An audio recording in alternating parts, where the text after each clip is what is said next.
אני הכי מתגעגע לקיבוץ עצמו, לשדות, למרחבים בקיבוץ, לבית, לחדר שלי, להכל.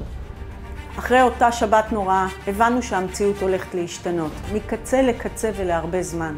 עשרות אלפי ילדים ובני נוער שעברו טראומה קשה ומטלטלת וזקוקים לתמיכה וסיוע. תוך ימים הקמנו יחד עם העמותות שלנו ברחבי הארץ מרכזים חינוכיים ואנו מעניקים להם מענה רגשי חברתי מגיל לידה. מהר מאוד הבנתי שכדי לייצר סדר ושגרה בתוך החיים שעברו שינוי בן לילה, צריך לבנות מסגרות חינוכיות חברתיות. המסגרות האלה בעצם יעטפו את הילדים בחוסן, שיעזור להם להתגבר על מה שהיה ולהתמודד עם השינויים שעוד יהיו.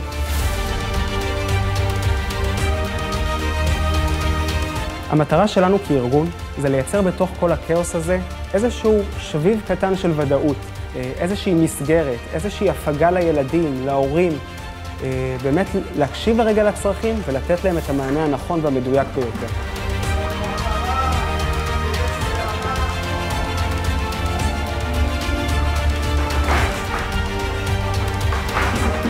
הצורך במענה שבנינו כאן, במשחקייה הטיפולית, הוא כדי לתת כלים להורים, איך לסייע לילדים שלהם שחוו טראומה קשה, לעזור להם לזהות את הסימנים שמעידים על כך שהילד במצוקה, ולתת כלים שיוכלו לטפל בילד שלהם ולמנוע הידרדרות של המצב.